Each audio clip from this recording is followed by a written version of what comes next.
Hi everyone, thank you for switching to my channel. Welcome to Writer's Corner. I'm Rudrani and once again I'd like to share another one of my short stories with you all. And today's story is called Crosswords and I hope you'll like it. So here we go. Crosswords. I sat alone on the park bench amidst nature's treasures. The sky was clear and the summer sun shone brightly. The air felt warm and comforting on my skin. The permeating aroma of freshly cut grass pierced my nostrils. A soft breeze swept through the trees, which swayed slowly and rhythmically. Flower beds of various shapes and sizes, with their vibrant colours, decorated the ground. Birds flew from tree to tree, branch to branch, singing their many tunes. It was a feast for my senses. I held my book firmly in my hands. It was one of my prized possessions, and I had read it at least 10 times, each time as if it were my first. It was my niece Annika's birthday. She would have turned 30. I often thought of her, but more so on that special day. She was more like a daughter than a niece. I recollected Annika's words. The heated argument between her and her mother still haunted me. Earlier that year, on one day in January, my sister Rita invited Annika and me for lunch.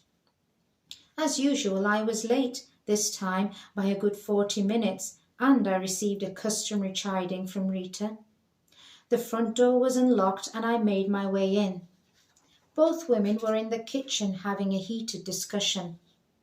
"Ah, there you are. Come on in. Good of you to make an appearance," Rita rebuked. "Hi, Mira," greeted Annika, giving me a warm hug. She always addressed me by my name. "Hi, are you okay?"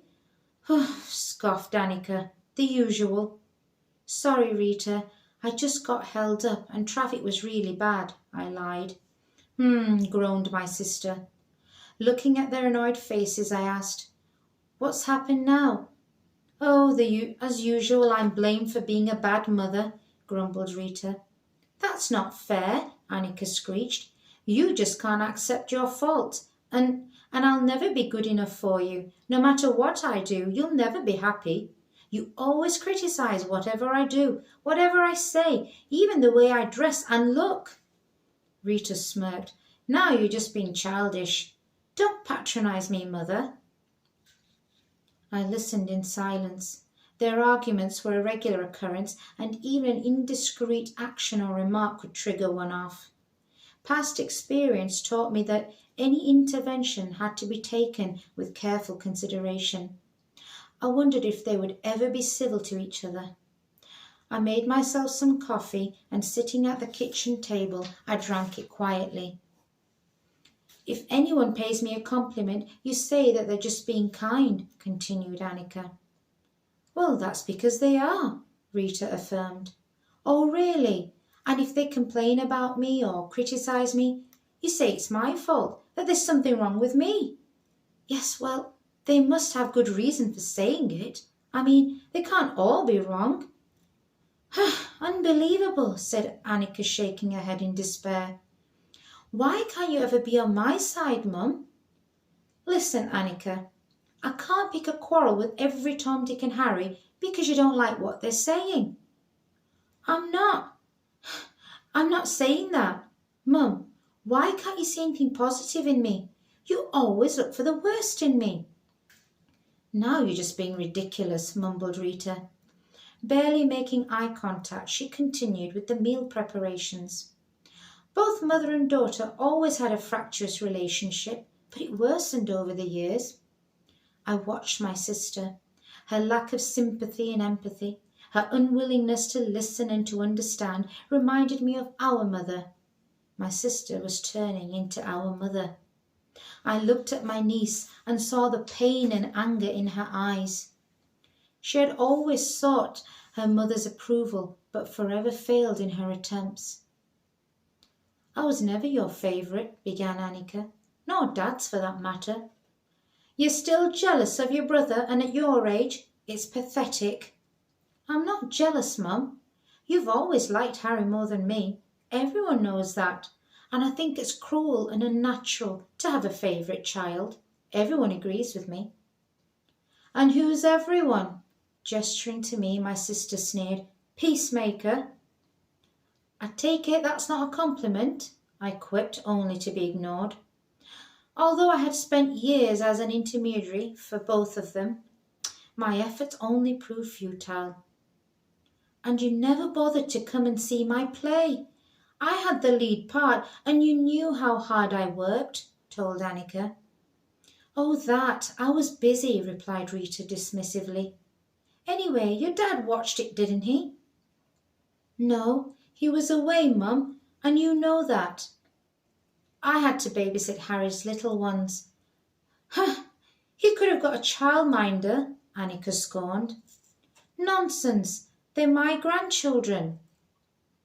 "You're always there for him and that wife of his. Always there at their beck and call." "They need my help," Rita said. "They're both working. They have such busy, stressful jobs." "I work too," Annika protested.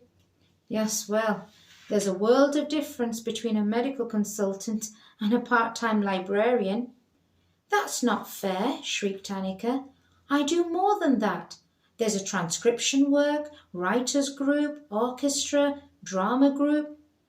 Rita groaned and rolled her eyes but said nothing.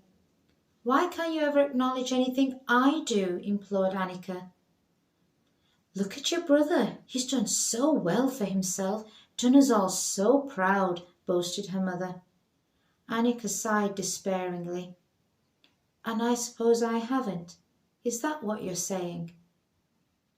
"Well, what exactly have you done, or are you doing in life?" mocked Rita. Annika was taken aback. She grew frustrated, and I could sense the anguish in her voice. "I've just told you all the things I do." "Oh, well, perhaps I'd better make a list of them all, to remember. God forbid I forget," Rita retorted. "Fact is, you can never stick to one thing. Jack of all trades and master of none." Though Rita remained calm, she maintained her sardonic tone. "It's high time you settled down. You're almost 30. Get your life sorted out." Annika sighed in exasperation. Turning to me, she cried, "See what I have to put up with?" "Oh, don't be such a drama queen," said Rita. "And you really need to lose some weight. You've ballooned this past year. Who'd marry you looking like that?" She deridedly eyed her daughter up and down. "Rita," I yelled, "that's uncalled for, and it's not true." "Trust you, Mira, to defend her. You just want her to be like you." "Well, at least I'm not like you," Annika rasped.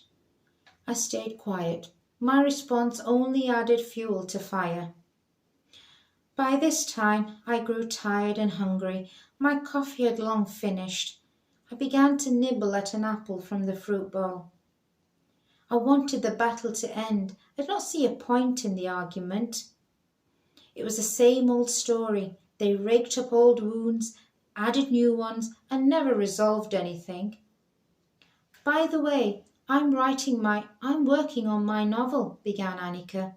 "Actually, I've finished it, and a publisher's interested in it." Rita sniggered. Here we go. This imaginary novel. I've been hearing about it for the past 5 years. You either have it in you or you don't." Annika winced. Her eyes began to well up, but she held back the tears. "Well, thanks for believing in me. You know what? You'll never change. I hate you. I never want to speak to you again. I'm dead to you." Annika paused and looked hard at her mother, waiting for her response. Rita was unfazed by her daughter's words. She was only inconsiderate of Annika's feelings. With a smirk on her face and a care-not attitude, Rita continued with her tasks. Annika quickly grabbed her things. "I'll speak to you later, Mira," she said. She stormed out, slamming the front door behind her. "Oh, she's always slamming that door," complained Rita. "Okay, that went well, didn't it?" I said. Oh, she's just having a tantrum again. Rita, why are you so embarrassed of her? Can't you see how hurt she is? You're her mother. How can you be so cruel? What would you know about children? She snapped. You couldn't even stay married long enough. Having grown accustomed to her inflammatory comments, I resisted retaliation. I realized that I would never really understand her, and Annika was right. Rita would never change. She was stubborn by nature and set in her ways. Right, let me know when you're hungry, she said sternly. Annika did not see or speak to her mother after that day. I sat back on the bench. I turned to my book. Running my fingers across the front cover, I read the words silently. Crosswords by Annika Rai.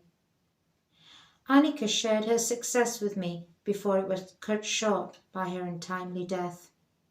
Her absence had left a void in my life. Her mother grew sombre and reticent. She could not take back her crosswords. The end. Thank you for listening and for watching. I hope you liked that. Please click like, share and subscribe, and hope to see you again.